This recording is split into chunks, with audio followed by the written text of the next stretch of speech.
programa Luz Sideral, nossa reflexão semanal, o pão nosso da filosofia. A vida é uma estratégia de Deus e somente a Ele é dado interromper este ciclo. É justamente o tema que vamos estudar, continuar, aqui na segunda parte, aborto, drogas ou viver. Edição de número 82, programa apresentado por mim, Ataíde Alves, com a participação de amigos da Luz Sideral e audiência na Terra e nas comunidades siderais. Obrigado pela sua audiência, inscreva-se também em nosso canal, dê aí a sua opinião se quiser, E clica no like também. Vamos ser co-partícipe, de um mundo melhor, a começar aí pela melhora nos pensamentos, nas palavras e nas ações, por meio de esclarecimentos, de ensinos, da educação e da orientação segura nos diversos temas que acomete aí a todos nós, em nossa breve existência terrena, que significa, acima de tudo, galgarmos aí novos degraus na infinita evolução do ser humano com seu espírito eterno, não é mesmo? Bem, damos prosseguimento então ao tema, aborto, drogas ou viver, e continua a boa repercussão do programa anterior com a participação dos amigos Odair Tonin e Ailton Lopes. Se você ainda não ouviu, pode ouvir, da edição 81, está à disposição aqui no canal. E essa edição está muito viva, cheia de conteúdo sobre esse assunto. Eu hoje trago alguns números coletados aí em fontes seguras da internet sobre a experiência em países onde as drogas foram liberadas para seus jovens e suas populações. Bom, primeiro, a minha própria experiência empírica que tive em minha breve passagem de um mês pela cidade de Victoria, no mês de fevereiro de 2023, capital da província da Colômbia Britânica, no Canadá. Engloba também a cidade famosa de Vancouver, no continente, onde lá estive também. Já a Vitória fica numa ilha, aliás, uma enorme ilha, diga-se de passagem, 300 quilômetros de uma ponta a outra, ali no Oceano Pacífico. É uma capital pequena, de aproximadamente 100 mil habitantes, mas na área metropolitana já chega aos 500 mil, com várias cidades aí de redor, por ser a capital é muito movimentada, mas ainda assim é uma pequena cidade comparada às nossas capitais aqui no Brasil. Pois bem, foi a primeira província, o estado, como dizemos aqui no Brasil, a descriminalizar o uso das drogas em 2016. E eu não vou entrar muito em detalhes, porque isso está disponível na internet, para quem quiser acompanhar melhor, mas eu destaco aqui um pequeno trecho da matéria do jornal O Globo, na internet, quem quiser tem o link também na descrição, e diz aqui, abre aspas, durante a primeira onda da pandemia da Covid-19, em maio de 2020, o número de óbitos por overdose na Colômbia Britânica ultrapassou o número de mortes por coronavírus. Vejam só, hein? A mudança de política busca eliminar o estigma associado ao consumo de drogas que impede que usuários busquem ajuda e fomentar a noção de que a dependência é um problema de saúde. Desde 2017, o Canadá investiu mais de 800 milhões de dólares para responder diretamente à crise dos apiáceos, responsável, em grande parte, pela estagnação da expectativa de vida nos últimos anos. Fecha aspas, ponto. Bem, veja que a sutileza aqui da matéria, onde se diz que a ideia é liberar o uso das drogas, como maconha, cocaína, heroína e outras, está justamente no conceito da mudança de política que busca eliminar o estigma associado ao consumo de drogas. Pode até eliminar uma coisa, mas a liberação cria outro problema mais grave, que são o aumento incontrolável das dependências irreversíveis. Claro, irreversível em parte, porque muitos conseguem se libertar com a ajuda das clínicas, com a colaboração de instituições e dos próprios parentes. E a gente deseja que todos se libertem. E das consequentes mortes por overdose. E, neste caso, engloba todas as faixas etárias. Bom, fui testemunha ocular de que uma cidade de 100 mil habitantes já tem aí a sua cracolândia de jovens de várias idades. Aliás, pude constatar muitos jovens asiáticos, africanos, europeus, que certamente vieram ao Canadá em busca de uma vida melhor, estudar, trabalhar, e encontraram aí as facilidades nos entorpecentes e se tornaram presas fáceis, né, do vício. E penso eu que muitos deles, a família nem sabe que está nessas condições, né? Muito triste isso. Mas vi também adultos, né, até velhos, na Cracolândia de Vitória, ao ar livre, no centro da cidade, num clima de 0 grau, como nas ruas do centro de Vancouver. Também observei pessoas adolescentes, jovens, adultos, como zumbis, com seus destinos aí completamente destruídos, sem perspectivas e inúteis, né, ao país, simplesmente inúteis, né? Em ambos os casos, cenas realmente lamentáveis e muito tristes de se ver, como aqui em São Paulo, né, em muitas cidades brasileiras. O que fazer? Estigmatizar, não, mas liberar também está comprovado que só piora. O caminho é buscar a educação plena sobre o assunto por todos os meios e modos e oferecer aos jovens opções que supra esta lacuna das drogas, né? Opções saudáveis, né, para que eles possam viver longe das drogas, não é mesmo? Então, prosseguimos aqui com nossas reflexões para o fortalecimento ainda mais do entendimento, da conscientização sobre o tema aborto, drogas ou viver. E eu vou perguntar ao nosso irmão e amigo André Basso, estudioso da literatura mundial elevada, o que quer dizer, dentro de um conceito ético e espiritual, qual a visão sobre o aborto e das drogas ilícitas ou mesmo lícitas, pelo que você já leu e entendeu. Obrigado, meu amigo. Sim, Ataíde e ouvintes, o tema merece um estudo profundo, inclusive a observação na prática, como ocorreu com você aí no Canadá, quando você esteve lá em viagem. Mas eu sei também que você já esteve no centro da capital paulista, regiões periféricas do centro, realizando um trabalho social com outras pessoas. Então conhece um pouco este triste submundo dos viciados nos mais variados tipos de drogas, que realmente é o grande caos mundial de boa parte da nossa juventude e adultos também. Bom, Ataíde, respondendo aqui a tua pergunta, eu trago uma reflexão. A consequência desastrosa das drogas e do aborto sob o prisma material e espiritual. Eu prossigo. Infelizmente, sabemos que há variadas categorias de drogas utilizadas das mais variadas formas. Muitos são aqueles que se entregam de forma curiosa, com curiosidade, e outros por vários motivos, como depressão, angústia, decepções, fraquezas, ansiedades, frustrações da vida. Isso é exclusivamente um problema inerente de cada ser e também do coletivo, com todo respeito. O explorado é o explorador. Vejam bem, por quê? Se não houvesse o interessado, não haveria esse caos. Além da própria consciência do indivíduo, que fala a ele martelantemente. Tudo é minuciosamente acompanhado por entidades espirituais, no astral superior, e com o supremo olhar de misericórdia, vejam bem, e sem espírito de julgamento e recriminação.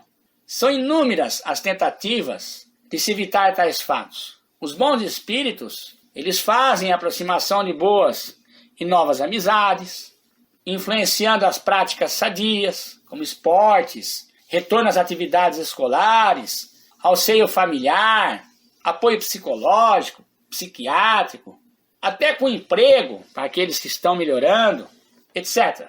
Algumas tentativas são bem-sucedidas. Isso é um fato, nós temos acompanhado que um ou outro acaba se safando dessa situação. Mas outros acabam por sucumbir às tentações. Isso devido às fraquezas de cada indivíduo. E eu trago aqui uma reflexão de Sêneca, um filósofo, quanto à consciência. A consciência é o juiz de nossas culpas. De toda ação, nós somos chamados a prestar contas, mesmo que não diante dos homens, mas, em todo caso, diante de nós mesmos. E eu acrescento, e diante dos espíritos superiores. E prossegue o Sêneca. Ainda que consigamos manter escondidos dos outros nossas culpas, nem por isso podemos ficar tranquilos. O juiz mais implacável está, de fato, dentro de nós. E dele nada podemos esconder. Nenhum delito permanece, portanto, impune, porque a consciência da culpa atormenta quem a cometeu e não deixa em paz, fazendo-o viver constantemente na ansiedade e no medo. E encerro aqui essa palavra do Sêneca. E agora digo eu, até que dure a persistência no erro. Quando há arrependimento de coração, existe o perdão. A divindade não quer a perdição das criaturas. O desdobramento de tudo isso se repercute tremendamente no plano astral. Lá no mundo dos espíritos, bem, aqui também é mundo dos espíritos, só que nós estamos encarnados. Mas lá, de forma desastrosa, são avós, mães e pais, parentes desencarnados, amigos espirituais, a ajudar os viciados na Terra. E também aqueles que estão no mundo espiritual que passaram em condições lamentáveis. O anjo da guarda desses irmãos sofrem ao verem os mesmos sofrerem.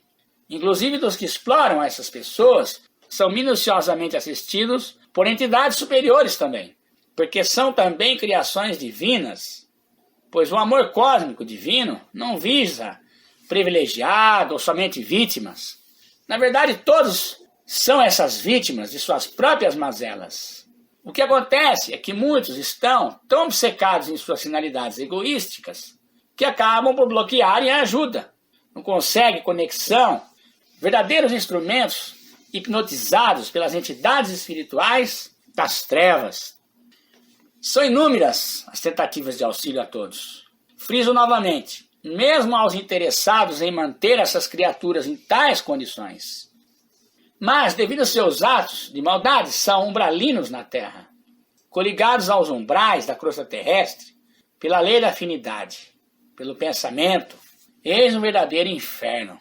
Esses espíritos umbralinos pretendem fortalecer os vínculos com os viciados usuários e viciados, entre aspas, por poder, no sentido mais amplo, a manter essas rotinas operacionais ativas para a consumação dos seus ideais, seus egoísmos, levando-os à loucura e ao suicídio espontâneo ou por morte degenerativa, para, após o desencarne, aumentar o seu rebanho umbralino à custa da vida das criaturas. Estou usando o termo umbralino, derivado de umbral, região trevosa no plano astral, na crosta terrestre. São entidades possuídas por poder que vampirizam e agem para obsediar os encarnados em vários postos de atividade na Terra e todos os setores. Mas esses encarnados, sem o saber, também são os explorados e serão tragados a regiões umbralinas, vales assombrosos, onde não há luz solar, o ar é rarefeito, cheiro de toxinas e putrefação, gritos, gemidos e dores. É a loucura total, onde haverá, no dizer do Cristo, choro e ranger de dentes, segundo o Evangelho, capítulo 13, versículo 42, do evangelista Mateus, no dizer do próprio Cristo. A questão é sobreviver alucinadamente. Tudo pelo prestígio, luxúria, ociosidade, ganância, poder. Esses, ao saírem dos seus corpos, após a morte, entre aspas, porque a morte não existe, ou desencarne, prestarão contas às suas vítimas e à própria consciência, conforme nós vemos lá no dizer de Sêneca, que o esperarão no além do túmulo, e a cobrança será implacável. Essa turma chega lá no umbral, os que exploraram, aqueles que foram enganados, porque se permitiram, serão também os seus vingadores. E aí é uma luta terrível. Ocorre, porém, que estamos em etapa decisiva, onde multidões terão que abandonar esse orbe e partirão rumo a mundos inferiores, purgar, expiar seus karmas, pois não há mais tempo para uma multidão de 2/3 da humanidade do orbe terrestre para melhorar por meio das vidas sucessivas pelo processo da reencarnação. Ou seja, a Terra vai ser promovida a orbe de regeneração e não mais expiação e provas. Expiação e provas é o sujeito que tem que reencarnar para pagar seus débitos, para ver se melhora, para ver se faz sua autolibertação, sua autorrealização. Mas há um prazo, o ciclo está se fechando, e aqueles que não quiserem serão transferidos para outro planeta inferior, uma humanidade primitiva, Uns dizem que é para o absinto, outros nomeiam esse planeta como planeta X, Nibiru, pouco importa, é um planeta primitivíssimo. Bem, alerta apocalíptico, Apocalipse capítulo 12, versículo 12. Portanto, celebrem os céus e os que neles habitam, mas ai da terra e do mar, pois Satanás desceu até vós, e ele está cheio de fúria, pois sabe que lhe resta pouco tempo. Fechar aspas, ponto. Uma definição de Alziro Zarur.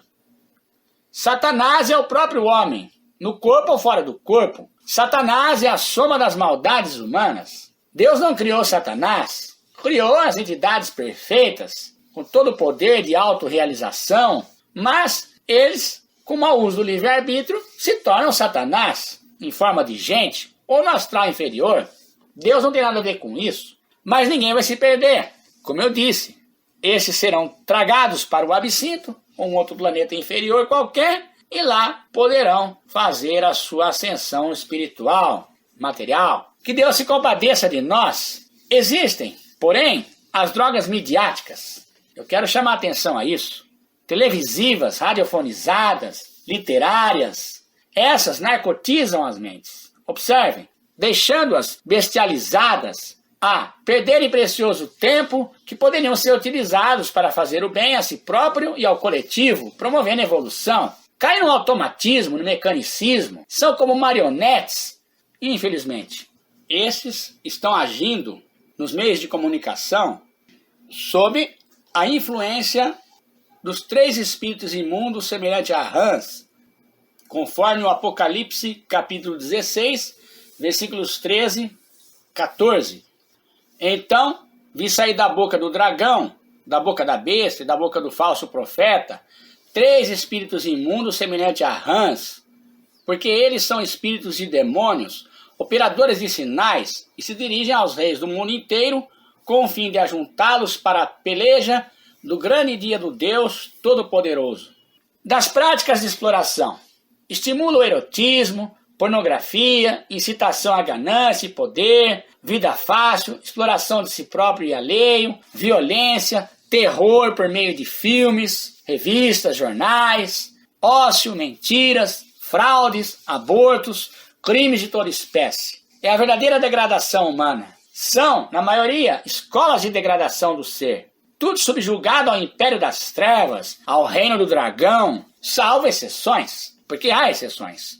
Sempre há o sujeito lá que luta contra todos para dar um recado de utilidade pública. Está tudo no automatismo. Tudo atrás do excremento de Satanás, que é o dinheiro. Por isso disse o apóstolo Paulo, o dinheiro é a raiz de todos os males. Ou seja, o mau uso do dinheiro circula erroneamente, mas há aqueles que empreendem com dinheiro, que fazem o bem, fazem caridade, ajudam as pessoas. Existe.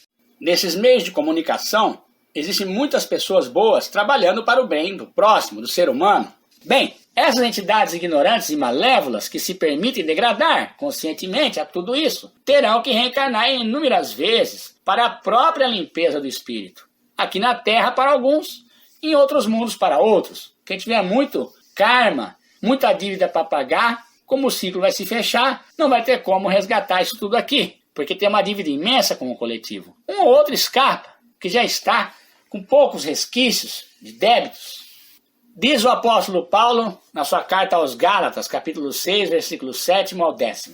Não vos enganeis, de Deus não se zomba, pois aquilo que o homem semear, isso também se fará. Porque o que o homem semeia para a sua própria carne da carne, colherá corrupção, mas o que semeia para o espírito do espírito, colherá a vida eterna. É a lei de causa e efeito. Deus nem se mete nisso, porque Deus não pune ninguém. É suas próprias leis que vão funcionando automaticamente e quem se pune são os próprios infratores, nós, humanidades. Bom, o aborto é sim um crime diante da justiça cósmica divina. Por mais que queiram oficializá-lo como algo natural, sendo que não o é. É simples o diálogo aqui. Aquele que abortar será abortado.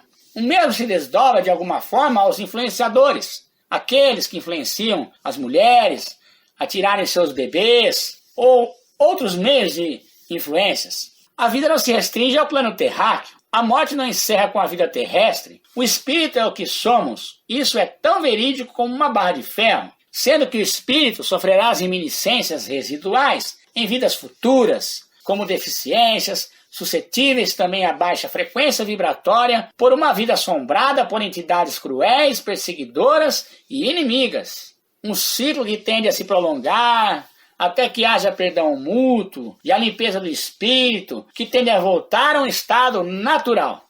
Meus amigos, é triste tratar de tal assunto, mas é necessário. Nosso intuito aqui não é atacar ninguém, apenas citar os fatos. Um abraço a todos do Luz Sideral.